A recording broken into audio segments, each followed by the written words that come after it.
नमस्कार, कैसे हैं आप सभी। आशा करते हैं कि आप सभी बहुत ही ज्यादा अच्छे होंगे। आप देख रहे हैं सोनी स्टडी न्यूज चैनल। मैं हूं आपका दोस्त सौरभ मिश्रा। आज हम बात करेंगे देश की लाखों आशा कार्यकर्ताओं से जुड़ी एक बेहद महत्वपूर्ण खबर की। क्या आशा बहनों का मानदेय बढ़ने वाला है? सरकार की क्या तैयारी है? आखिर कब तक मिलेगा बढ़ा हुआ मानदेय और इस बढ़ोतरी का देश की स्वास्थ्य व्यवस्था पर क्या असर पड़ेगा? इन सभी सवालों का जवाब आज आपको हम विस्तार से बताएंगे, इसलिए इस वीडियो को अंत तक जरूर देखिएगा। दोस्तों, आशा कार्यकर्ता यानी कि एक्टिवेट सोशल हेल्थ और इसके साथ साथ जो एक्टिविस्ट देश की स्वास्थ्य व्यवस्था की सबसे महत्वपूर्ण कड़ी मानी जाती हैं। गांव-गांव, दूर दराज क्षेत्रों में स्वास्थ्य सेवाएं को पहुंचाने का काम आशा कार्यकर्ताओं ही करती हैं और गर्भवती महिलाओं की देखभाल से लेकर बच्चों को टीकाकरण, परिवार नियोजन, पोषण अभियान, टीबी मरीजों की पहचान और कई सरकारी स्वास्थ्य योजनाओं को सफल बनाने में आशा कार्यकर्ताओं की अहम भूमिका है।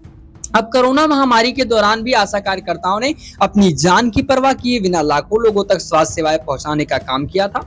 इसके बावजूद लंबे समय से आशा कार्यकर्ता अपने मानदेय बढ़ोतरी की मांग कर रही हैं। आशा कार्यकर्ताओं का कहना है कि वर्तमान में उन्हें जो प्रोत्साहन राशि मानदेय मिलता है वो उनके कार्यभार के अनुसार बहुत ही कम है, जो कि देश के विभिन्न राज्यों में आशा कार्यकर्ताओं को अलग अलग प्रकार से भुगतान किया जाता है और उस हिसाब से उनका भरण पोषण नहीं हो पाता है। कई राज्यों में उन्हें निश्चित मानदेय के साथ साथ प्रोत्साहन राशि भी दी जाती है, जबकि कई स्थानों पर केवल कार्य आधारित भुगतान की व्यवस्था ही दी जाती है। अब आशा कार्यकर्ताओं की प्रमुख मांगे क्या हैं? देखिए, मासिक निश्चित मानदेय में बढ़ोतरी, सामाजिक सुरक्षा सुविधाएं, पेंशन व्यवस्थाएं, बीमा सुरक्षा और नियमित कर्मचारी का दर्जा आशा कार्यकर्ता मांग रही है। अब पिछले कई वर्षों से विभिन्न राज्यों में आशा कार्यकर्ता अपने अधिकारी और मानदेय को बढ़ाने की मांग, अधिकारों को और मानदेय बढ़ाने की मांग को लेकर प्रदर्शन भी कर रही हैं, आंदोलन भी कर रही हैं। उनका कहना साफ है कि जब हम काम इस तरह से करते हैं तो उस हिसाब से हमें वेतन, मानदेय अच्छा मिलना चाहिए। अब सवाल सबसे पहले ये उठता है, क्या सरकार की ओर से इस मामले में क्या स्थिति है?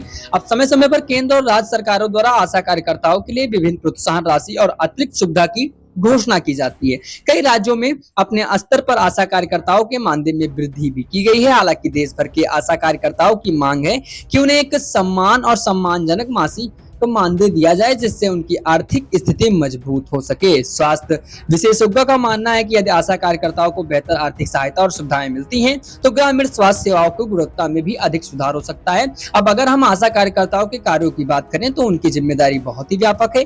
गर्भवती महिलाओं को पंजीकरण करना, बच्चों के टीकाकरण अभियान में सहयोग करती है, पोषण कार्यक्रम में भाग लेती हैं और संक्रामक बीमारियों की जानकारी देती हैं, स्वास्थ्य जागरूकता अभियान चलाती हैं और जरूरतमंद लोगों को सरकारी स्वास्थ्य योजनाओं का लाभ दिलाने की मदद करती हैं। तो ग्रामीण भारत में स्वास्थ्य व्यवस्था में आशा कार्यकर्ताओं का योगदान बेहद महत्वपूर्ण माना जाता है। तो इसलिए भविष्य में आशा कार्यकर्ताओं के मानदेय में वृद्धि होती है तो इससे कई सकारात्मक प्रभाव देखने को मिल सकते हैं। सबसे पहले आशा कार्यकर्ताओं का मनोबल बढ़ेगा, दूसरा स्वास्थ्य सेवा की गुणवत्ता में सुधार होगा, तीसरा ग्रामीण क्षेत्रों के सरकारी स्वास्थ्य योजनाओं को बेहतर क्रियान्वयन हो सकेगा। इसके अलावा आर्थिक रूप से मजबूत होने पर आशा कार्यकर्ता अपने परिवार और समाज की आर्थिक सशक्त भूमिका निभा सकेंगे। अब देश भर में लाखों आशा कार्यकर्ता और उनके परिवार इस उम्मीद में है कि उनके लंबे समय से चली आ रही मांग को सकारात्मक निर्णय लिया जाएगा। अब देखना यह है कि सरकार इस पे क्या निर्णय लेती है। उनका कहना है कि उन्होंने वर्षों तक देश की सेवा की है, अब समय आ गया है कि उनके योगदान का उचित सम्मान किया जाए। अब फिलहाल आशा कार्यकर्ताओं के मानदेय बढ़ोतरी को लेकर चर्चाएं और मांगे लगातार जारी हैं। यदि इस संबंध में सरकार की ओर से कोई नई घोषणा या आधिकारिक फैसला आता है तो हम आपको सबसे पहले बताएंगे, इसकी जानकारी देंगे। अब आपकी क्या राय है? आशा कार्यकर्ताओं का मानदेय बढ़ाया जाना चाहिए? अपनी राय कमेंट बॉक्स में जरूर बताइए। अगर आपको वीडियो पसंद आया हो तो वीडियो को लाइक करें, चैनल को सब्सक्राइब करें और बेल आइकन को प्रेस कर ऑल नोटिफिकेशन पर क्लिक करें। मिलते हैं अपने किसी नए वीडियो में, तब तक के लिए जय हिंद, वंदे मातरम।